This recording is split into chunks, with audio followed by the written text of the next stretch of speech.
사도행전 강의 33번째 시간이 되었습니다. 지난주에 이런 내용이 있었죠. 바울과 실라가 빌립보 감옥에서 그 고통스러운 상황 속에서도 하나님을 찬송하고 기도할 때 지진이 나고 옥문들이 열리고 메인 것들이 다 벗어지게 됩니다. 그래서 이 사건을 계기로 해서 그 옥문을 지키던 간수 그 사람과 그의 온 집 사람들이 다 믿고 세례를 받는 일이 일어났다고 했습니다. 상관들은 바울과 실라가 로마 시민권자인 것을 유대인인 줄로만 알고 가볍게 취급해서 신문도 하지 않았고 재판 절차를 생략한 채 즉결 처분을 내렸단 말이에요. 근데 사실은 이 바울과 실라도 로마 시민권자였고 그렇게 취급을 하면 대단한 어떤 잘못을 범한 그런 상황이 되는 거죠. 그래서 감옥에 찾아가서 정중하게 제발 이 도시를 떠나달라 이런 요청을 받게 돼요. 사는 수 없이 바울과 실라가 사역지를 옮길 수밖에 없었는데 빌립보에서 약 160km 떨어진 데살로니가라고 하는 도시로 이동하여 복음의 말씀을 전한다는 것입니다. 이 데살로니가라고 하는 도시는 이 마게도니아라고 하는 유럽의 큰 지역이라고 할 수가 있어요. 그곳에 몇 구역으로 나눠져 있었는데 제2구역의 수도가 될 정도로 큰 도시였습니다. 바울 일행의 사역에 대한 사람들의 이 도시의 사람들에 대한 복음에 대한 반응은 다른 도시들과 비슷했어요. 복음이 성령의 권능으로 전파되었기 때문에 많은 사람들이 믿었다는 것입니다. 경건한 헬라인의 많은 무리들 그리고 귀족, 귀부인들까지 복음의 말씀을 기쁘게 받아들였다는 것이죠. 그러나 어떤 유대인들은 바울 일행을 시기하여 읍장들 앞에서 로마 황제의 명을 거역하는 반역자들이다. 이런 취지로 고소를 했다는 것입니다. 그들이 가이사 외에 예수님이 우리의 임금이시잖아요. 왕이시잖아요. 그런데 실제적으로는 로마 황제가 우리의 임금인데 이들이 다른 임금 예수가 있다 한다고 하면서 그들을 반역의 혐의로 고소를 했다는 거예요. 읍장들은 바울과 신라의 거처를 제공하였던 야손과 그리고 나머지 사람들에게 보석금을 받는 조건으로 해서 이 바울과 신라를 석방하게 됩니다. 이게 진짜 법률적으로 따져서 어떤 중죄를 범한 것이 아니라 이 성을 요란하게 하니까 너무 종교적인 문제로 요란하게 하니까 너무 골치가 아파서 보석금을 받고서 석방을 해 주었다는 거예요. 그런데 석방을 조건으로 돈을 받았다라고 하는 정도의 의미가 아니라 이 바울과 실라를 받아들여서 거처를 제공하고 사역의 근거를 제공하였던 이 야손이라는 사람 그리고 그의 형제들로부터 이 바울과 신라를 떠나게 하고 다시는 그들을 들여놓지 않겠다라고 하는 보장을 받아냈다라고 하는 의미를 가지고 있는 것입니다. 바울과 실라는 또 하는 수 없이 데살로니가를 떠나게 되는데 약 70km 떨어진 베레아라고 하는 도시에 가서 복음의 말씀을 전한다는 것입니다. 이것이 오늘 본문 말씀의 전체적인 간략한 내용이라고 할 수가 있는 거예요. 우리가 본문 말씀을 묵상하면서 무엇을 붙잡고 깨달을 수가 있을까? 가장 중요한 메시지 하나가 있는데 성경을 우리가 어떻게 바라보고 어떤 태도로 대해야 하는가라고 하는 점을 우리가 이 말씀 속에서 우리가 붙잡아낼 수 있겠다고 싶습니다. 바울은 데살로니가에 가서 평소에 해던 것처럼 유대인의 회당에 찾아 들어가고 거기서 성경, 구약 성경을 말해요. 구약 성경을 가지고 강론하면서 복음의 말씀을 전했다는 것입니다. 복음이란 무엇입니까? 우리를 대신하여 고난받으시고 죽으신 예수. 그러나 사흘 만에 다시 살아나신 예수. 그분이 우리의 구원자가 되신다는 것이죠. 바울이 빌립보 감옥의 간수에게 선포하였던 것처럼 주 예수를 믿으라. 그리하면 너와 내 집이 구원을 얻으리라. 이것이 바로 복음인 것입니다. 그런데 이 복음을 어떻게 전하였는가? 회당에 들어가서 거기에 펼쳐진 구약 성경을 쭉 예시로 들면서 풀어 이 복음의 말씀을 전하였다라고 기록하고 있는 것이지요. 유대인들은 성경을 가지고 있었어요. 막 집집마다 성경이 지금은 다 있고 막 개인마다 막 몇 권씩 쌓여 있죠. 얼마나 우리가 축복을 받은 시대에 사는지 모르는 거예요. 이 당시에 성경은 굉장히 비싸고 귀한 것이었어요. 공동체, 회당에 하나 정도 있을 정도로 그런 귀한 성경이었습니다. 성경을 가지고 있었고 성경에는 어떤 내용들이 기록되어 있는가? 하나님께서 이스라엘을 위하여, 자기 백성들을 위하여 메시아 곧 그리스도를 보낼 것이다 라고 하는 예언이 아주 많이 나와 있다는 것입니다. 유대인들은 그 사실을 알고 있었고 하나님께서 우리에게 구원자를 보내실 것이다. 그것을 기대하고 소망하는 그런 상황 속에 있었다는 것입니다. 성경에 예언된 그리스도, 그분이 오셨죠. 그분이 누굽니까?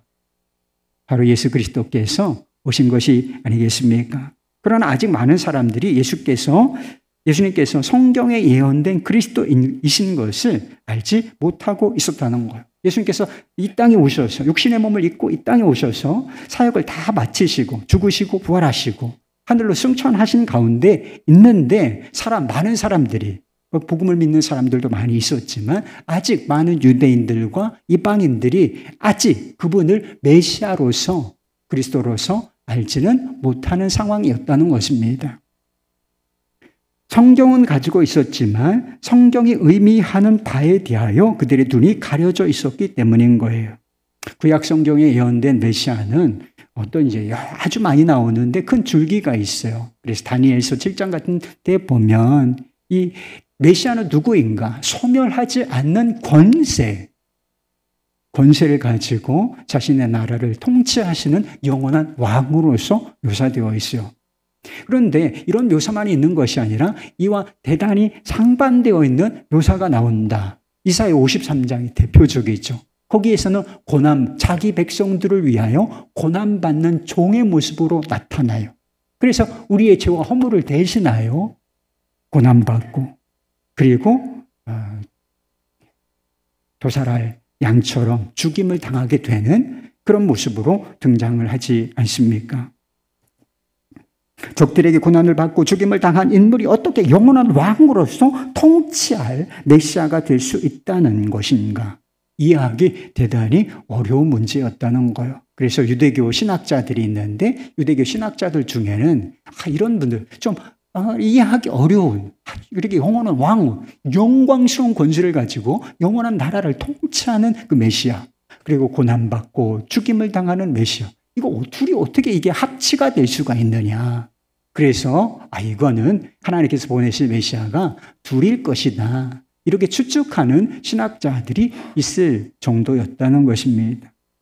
엠마오로 가던 두 제자의 이야기를 아시죠? 길을 가던 중에 제자예요. 예수님의 제자들이었다는 거죠. 그래서 12제자 외에 정말 예수님을 믿고 따랐던 그 다른 제자 그룹에 속한 사람들, 이들이 예수님께서 죽임을 당하시고 부활하신 이후에 엠마오로 가던 중에 예수님께서 부활하셨다는 이런 소문을 들은 상태였어요. 그런데 특이하게도 그들이 길을 가던 중에 부활하신 예수님께서 나타나시고 그들과 함께 동행하신다는 것. 이 문제는 자기들이 믿고 따랐던 그 예수님이 다 옆에 계신데도 알아보지를 못하는 것. 왜 알아보지를 못했을까? 예수님께서 그 이전과 다르게 완전한 신령한 영광스러운 모습으로 부활을 하셨기 때문에 그 이전과 모습이 분명히 달라진 부분이 있기 때문에 알아보지 못했을 것이다, 그렇게 추측할 수 있어요. 그러나 주님께서 말씀하신 중요한 원인 한 가지가 더 있는데, 그들이 성경의 증거를 믿는 이 눈이 닫혀 있었기 때문이라 하는 것입니다. 두 제자는 예수님을 이스라엘을 구원할 메시아라고 기대하고 따르고 있었어요. 그런데 우리가 기대하던 구원자가 십자가에 못 박혀 죽었다니, 그 상황을 다 본 것 아니에요. 고난받으시고 십자가에 정말 그분이 왕이시고 그분이 정말 메시아로서 이스라엘을 회복하실 것이다, 이런 기대를 이만큼 가졌는데 죽음으로 모든 것이 끝장난 것처럼 보여졌다는 거예요. 그래서 그게 충격이 되고 정신이 없는 깊은 슬픔에 빠진 상태였기 때문에 주님께서 살아나시고 자신들과 동행하심에도 불구하고 주님을 알아보지 못했다라고 하는 것입니다. 그때 예수님께서 그들의 미련함과 믿음 없음을 책망하시면서 이렇게 말씀하셨다고 했어요. 누가복음 24장 27절 말씀, 이에 모세와 모든 선지자의 글로 시작하여 모든 성경에 쓴 바 자기에 관한 것을 자세히 설명하시니라. 두 제자는 자신들이 그리스도로 생각했던 그분의 고난과 죽음에 대해서 충격을 받은 상태였지만 뭐라고 말씀하시는 것인가?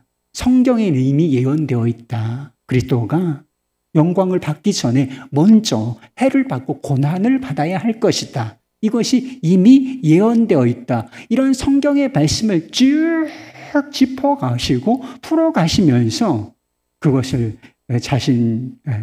통하여 자신의 고난과 부활을, 자신의 그리스도됨을 설명을 친절하게 해주셨다는 거예요.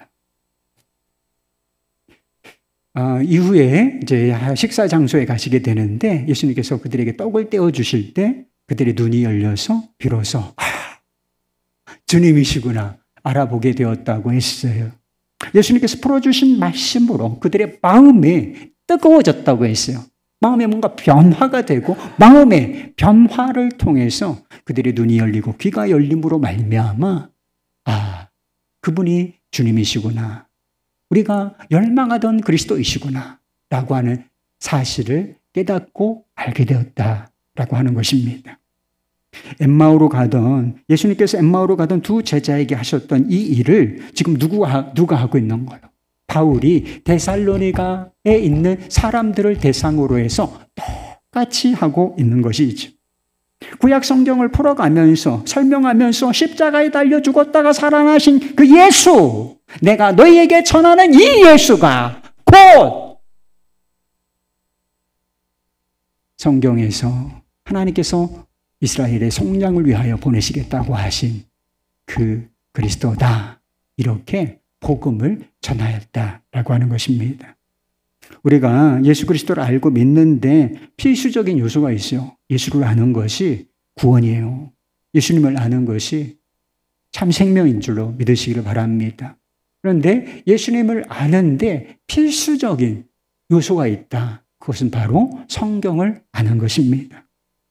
예수 그리스도에 관하여 우리가 알아야 할 모든 내용이 어디에 기록되어 있는가? 신구약 성경에 기록되어 있기 때문이라는 것입니다. 구약 성경에는 하나님께서 보내시겠다고 하는 메시아가 어떤 존재인지가 쭉 펼쳐져 있고, 신약 성경으로 넘어가면 하나님께서 약속하신 그 메시아가 시간을 뚫고 들어와서 역사 속에서 살아내시고 죽으시고 부활하신 그 역사적인 예수가 기록이 되어 있다는 것입니다. 그래서 예수님께서 그런 말씀을 하신 적이 있어요. 부자와 나사로의 비유를 하시면서 부자가 자기가 지옥의 음부에 떨어진 것이 너무 고통스러우니까 내 형제들은 이곳에 오지 않았으면 좋겠다. 그래서 저 천국에 있는 나사로, 당신의 품에 있는 이 나사로를 좀 살려보내서 우리 형제들을 이곳에 오지 않게 해주십시오 라고 요청해요. 그때 아브라함이 뭐라고 대답을 하느냐? 성경에서, 성경 말씀을 통해서 그들이 권함을 듣지 않는다면 죽은 자가 살아나는 기적을 본다 할지라도 그들이 믿지 않게 될 것이다. 그래서 우리의 믿음의 기초는 바로 성경 말씀에서부터 시작된다는 점을 이런 식으로 말씀해 주신 적이 있어요.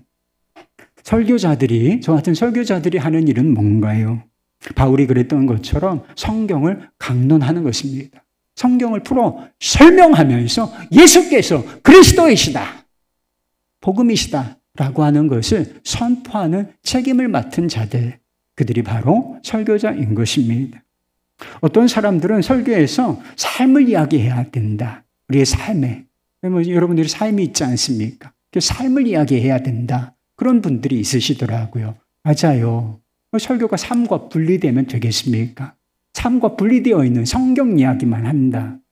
교리적인 이야기만 한다. 그러면 그것이 얼마나 여러분들에게 공허하게 느껴지겠습니까? 사실이죠. 그러나 성경의 뜻을 푸는 것이 항상 먼저라는 것입니다. 왜 그런 줄 아세요? 그래서 성경에서 이 진리를 막 캐내고 그 진리가 선포되어야 올바른 해석에서 올바른 삶의 적용이 나올 수가 있기 때문이에요. 성경 이야기, 성경에서 막 풍부한 진리가 있는데 그것을 막 이렇게 끌어올리는 작업은 너무 미약하고 막 우리 삶에 있는 막 그런 이야기만 한다고 우리 삶이 바뀔 것 같습니까, 여러분? 진리가 마음에 닿아야 우리 삶이 바뀌는 거예요. 진리와 이 성경과 연결된 삶의 이야기를 바르게 해줘야 되기 때문에 항상 성경을 풀어 해석하는 것이 먼저다라고 하는 것입니다. 성경을 강의하는 식의 설교는 좀 딱딱하고 어렵게 느껴질 수가 있어요. 저도 지금 성경을 강의하는 방식으로 설교를 하고 있지 않습니까? 제가 더 깊이 하면 너무 어려워하실까 봐 수위 조절을 하고 있는 거예요. 그래서 이런 식으로 설교를 하면서 제 안에 염려되는 게 있어요. 이 설교가 너무 딱딱하게 좀 소프트하고 말랑말랑하면 먹기가 얼마나 좋아.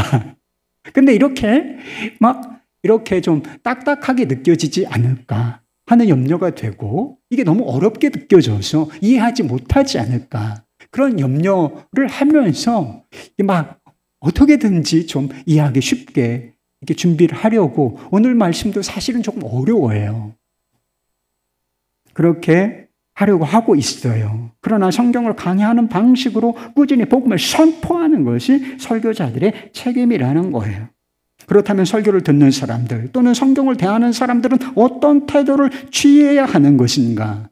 여러분들은 어떤 태도를 취해야 하겠느냐는 거예요. 이게 중요한 문제라는 것입니다.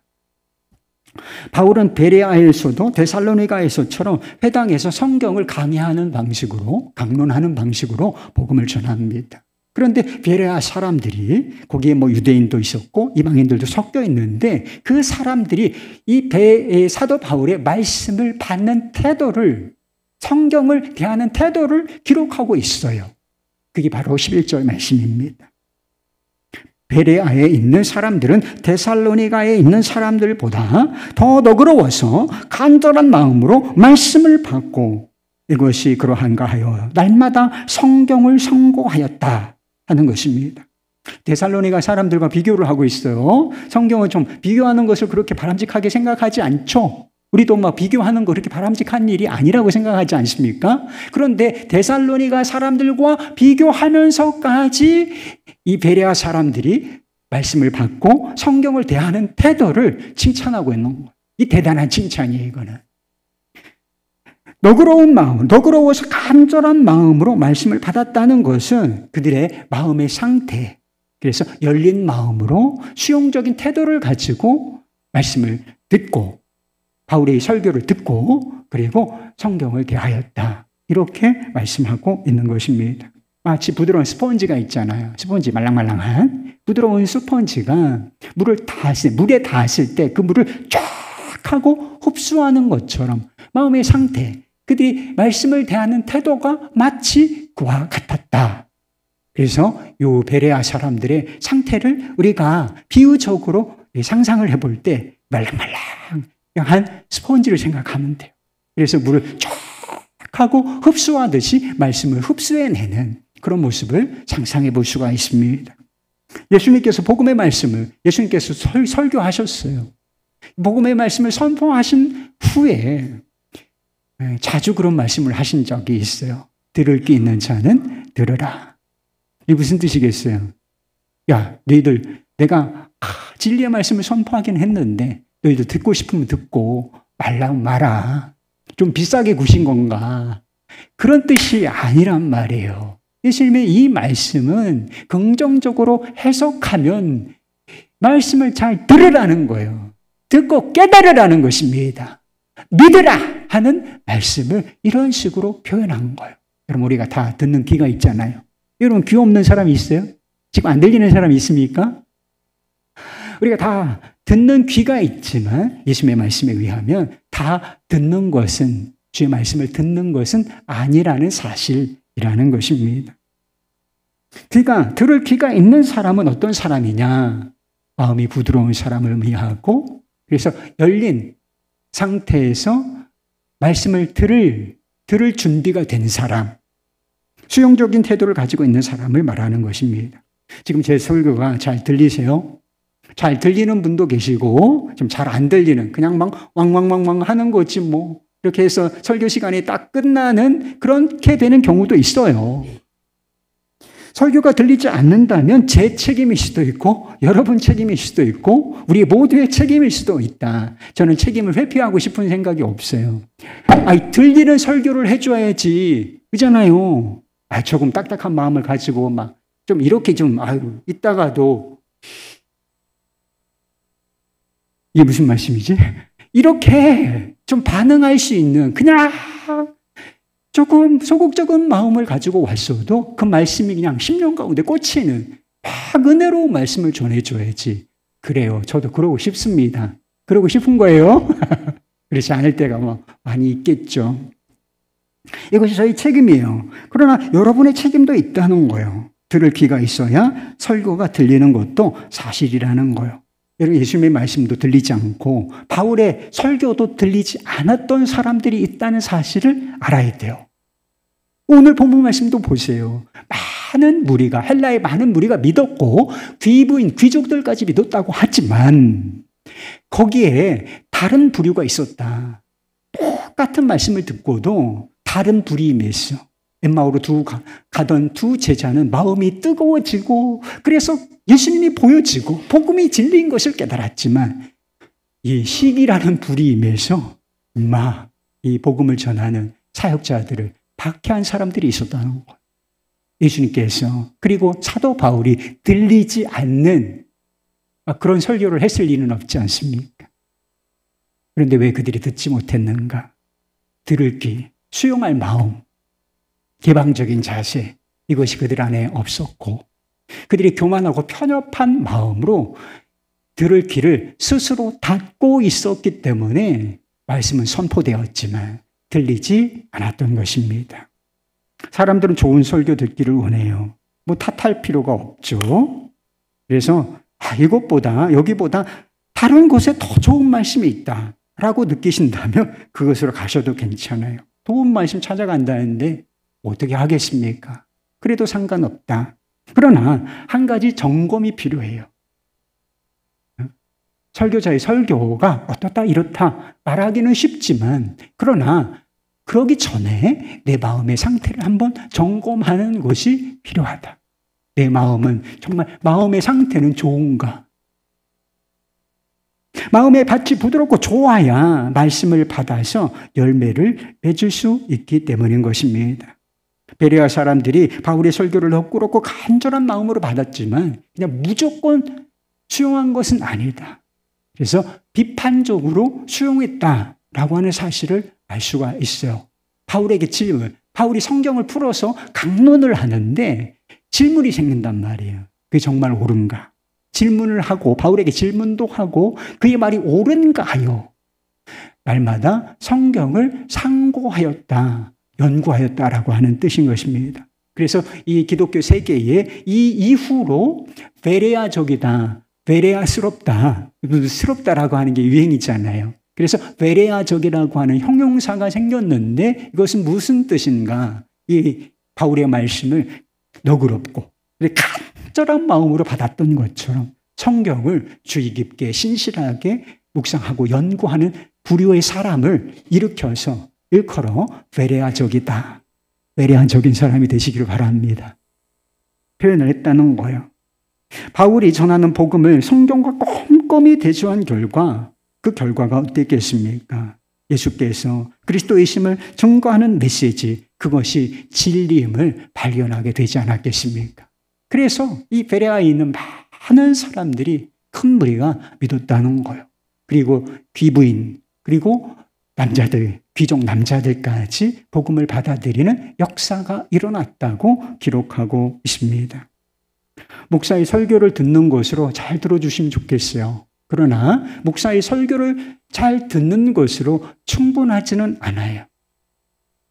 항상 우리 스스로 일주일의 삶을 살면서 스스로 하나님의 말씀을 읽고 묵상하고 연구하는 자세가 필요하다는 것입니다. 여러분, 설교가 어디서 나오는 거예요?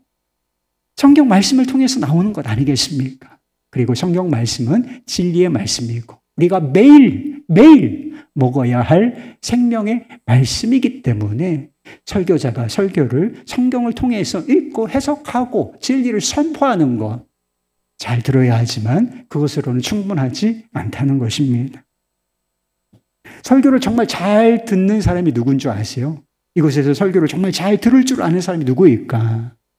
제가 일주일에 한 번 또는 두 번 와서 말씀을 듣는 그런 사람이 아니라 일주일 내내 주의 말씀과 함께 살다가 온 사람, 그 사람은 설교가 들려요. 제가 조금 죽을 써도 제 설교가 조금 부족해도 일주일 동안 말씀 안에서 살던 사람은 성경에서 나온 메시지이기 때문에 그것을 아멘으로 받아들이고 부족한 설교를 통해서도 충분한 영양가를 얻을 수가 있어요. 여러분. 그리고 목사의 설교가 다 진리는 아니죠. 뭐 잘못된 어떤 생각이 들어올 수도 있고, 그리고 요즘에는 잘못된 가르침이 너무 많아요. 너무 많아. 그래서 목사의 설교도 좀 비판적으로 걸러야 할 필요가 있는 것입니다.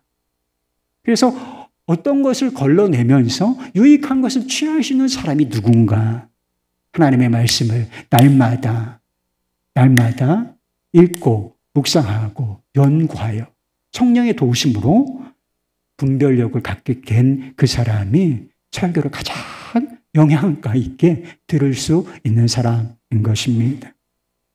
성경에 대한 태도와 하나님에 대한 태도는 연결되어 있어요. 여러분, 하나님을 믿으십니까? 하나님을 경외하십니까? 이것과 그렇다면 우리가 성경에 대한 태도가 어때야 되는가? 주의 말씀이면 주의 말씀을 경외하고 사랑해야죠. 이건 연결되어 있는 거란 말이에요. 그리고 하나님의 말씀에 대한 태도는 우리의 믿음과 그리고 우리의 삶과 아주 밀접한 관계가 있다는 것입니다. 낸시 레이 드모스라고 하는 여성 목회자인데요. 성경에 대해서 이렇게 말했어요. 하나님의 말씀을 경외하며 사랑하십시오. 하나님의 말씀은 당신의 앞길에 빛을 비춰줄 것입니다. 당신이 옳은 선택을 하도록 도와줄 것입니다. 당신의 상처를 치료해주고 당신의 마음을 가라앉혀 줄 것입니다. 위험에 대해서 미리 경고해 줄 것입니다. 당신을 죄로부터 보호하고 당신의 죄를 씻어줄 것입니다. 당신을 인도할 것입니다. 당신을 지혜롭게 할 것입니다. 하나님의 말씀은 양식이자 생수이며 좋은 자이자 생명입니다. 하나님의 말씀에 대한, 성경에 대한 이분의 표현에 여러분 동의하십니까? 하나님의 말씀이 이와 같은 것이라면 우리가 어떻게 이 하나님의 말씀을 떠나서 참다운 삶을 살아갈 수 있다고 할 수가 있겠습니까?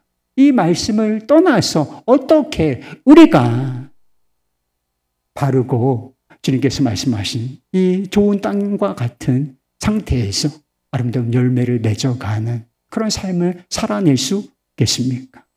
말씀 안에서만 가능해진다는 거예요. 바울과 실라를 시기하는 유대인들이 불량자들을 데리고 때를 지어서 성을 소동케 하면서 야손의 집을 침입했다, 이런 표현을 쓰고 있어요. 이런 상황이 아니고도 여러분, 이 세상이 얼마나 혼란스럽습니까? 우리의 마음을 흔들어 놓고 우리의 뭐가 정말 어떻게 살아야 될지 너무 소란스럽잖아요. 여기는 이 소리, 저기는 저 소리, 웅웅대는 소리들이 들리지 않습니까? 그리고 우리의 삶을 찌르고 침입하는 것들이 얼마나 많은가요? 죄, 상처, 고난과 고통. 그럼 어떡하죠? 그러나 간절한 마음으로 하나님의 말씀을 받는 사람들은 흔들리지 않은 평화를 누리게 될 것입니다. 우리를 찌르는 것들이 있지만 이 말씀 안에서 말씀의 위력으로 말미암아 보호를 받게 될 거예요. 그래서 바른 길, 풍성한 길, 생명의 길, 구원의 길로 갈 수가 있게 될 것입니다. 대학생 선교, 대학생 성경 읽기 선교회라, UBF라고 불러요. UBF에서 발행하는 일용할 양식, 성경을 지칭하는 건데 일용할 양식이라고 하는 큐티책 같은 곳에 이사라 사모님이라는 분의 간증이 나와 있어요.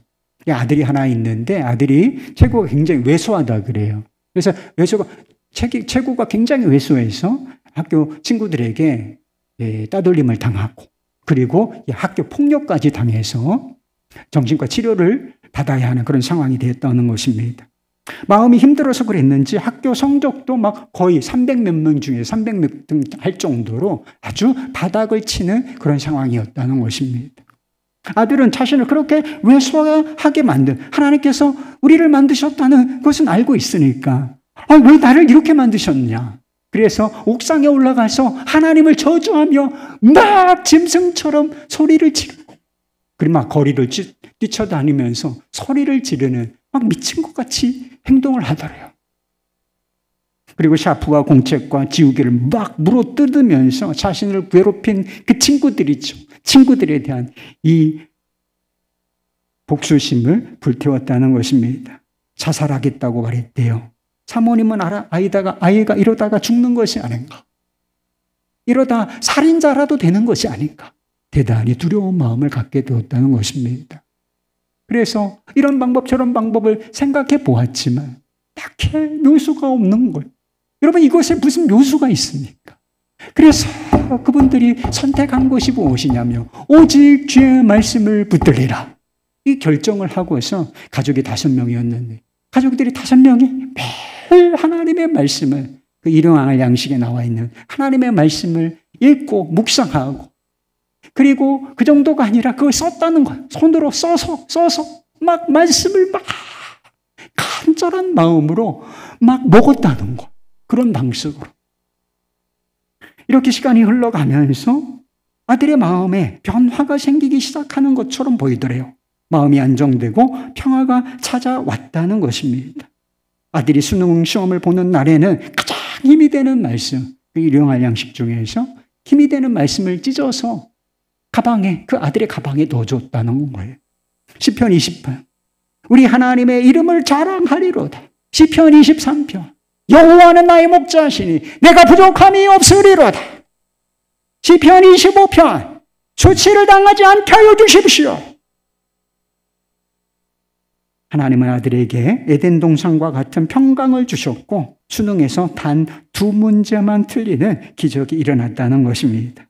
중요한 것은 수능에서 높은 점수를 받게 되었다는 것이 아니라 정말 절박하고 간절한 마음으로 하나님의 말씀을 받고 그 말씀을 붙들었을 때 온 가족이 죽음의 위기에서 살아났다는 사실인 거예요.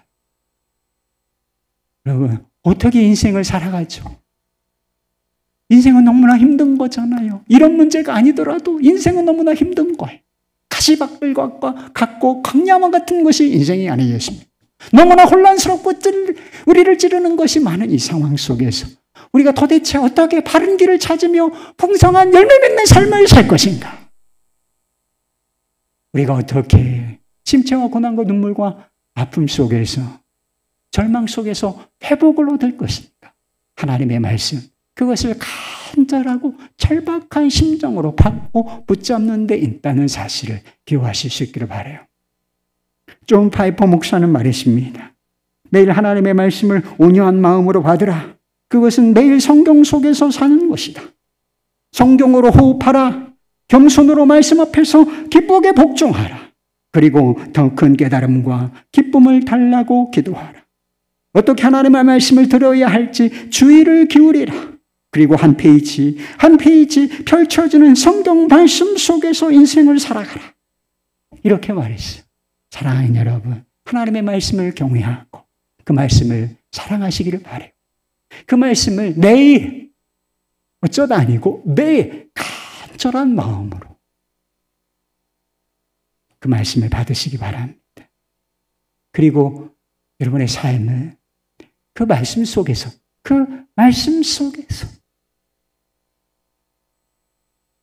여러분의 인생을 살아가시기를 바라요.